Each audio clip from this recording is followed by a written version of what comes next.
my favorite time. It is a movie review time with Bart and Jennifer Mills. And today we're going to be talking about a movie called Wolves. Welcome, Bart and Jen.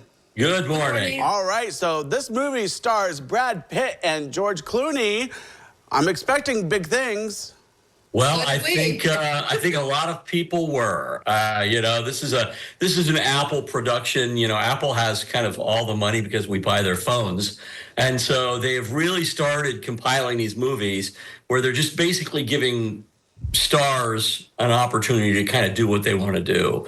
And this is the case here. It's called Wolves. Basically, you've got George Clooney and Brad Pitt playing the same character. They're both fixers, which is, kind of Winston Wolfe in the Pulp Fiction character, a guy who comes in and sort of takes care of a problem in the crime underworld once it's taken place. It just so happens that both of these guys are, the wolves comes from the idea of being lone wolves.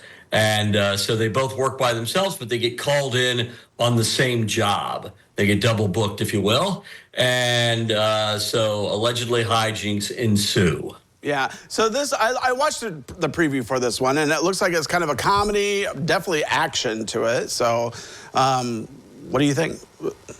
So, okay, so I'm like, don't even know where to start.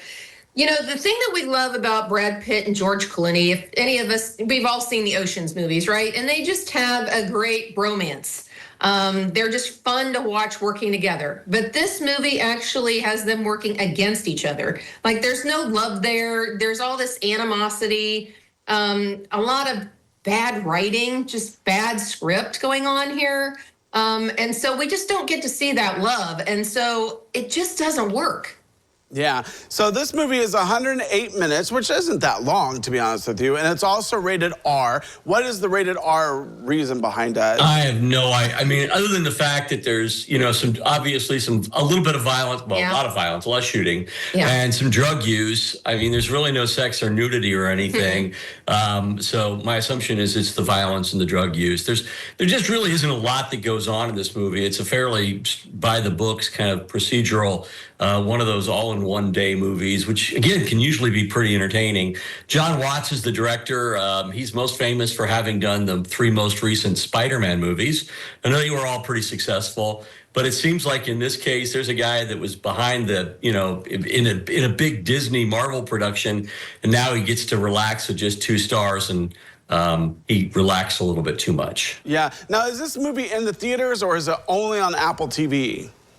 It had a very brief theatrical run, about a week or so, and then went right to the streamer. So this is kind of a tradition these days with a lot of the movies they're putting out when the major streamers are doing them. Okay, so we're going to go to my favorite website, Rotten Tomatoes. You know it's your favorite as well. So they gave it a 51% audience approval rating, which is not very good.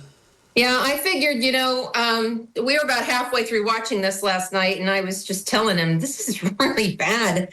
Other people might really like it. If your expectations aren't high, then maybe you might enjoy this movie. But I agree with the 51%. I think most people are going to just think it was pretty blah. Yeah, so a big reveal here. I kind of guess what it's going to be, but are you going to give it a thumbs up, a thumbs down, or somewhere in the middle? I guess if you're desperate for something to watch, but I would give it a thumbs down. I didn't enjoy it at all. Yeah, I mean, it's, the thing is, if you already have, this is the new math, right? If you already have a streaming service and a movie like this is on it, then eventually you're just going to turn it on. And this is the equivalent of the fact that an Ocean's movie is on TBS at any given Sunday afternoon. So if there's an Ocean's movie on, watch that instead because it's going to be better. Oh, it's going to be But if you've got an Apple streaming service and you're bored for a couple hours, there is a certain charisma with these 2 actors that you can just kind of watch them read the phone book. And so if you're that desperate for entertainment, go for it. All right, so if you're desperate for entertainment, go watch George Clooney and Brad Pitt and Wolves. Yeah. All right, so not very good reviews there. But all right, well, Bart and Jen, I want to thank you for coming out today, and we're going to, I guess, stay away or just put it in the background, the movie Wolves. There you go. Thanks, Chris. All right.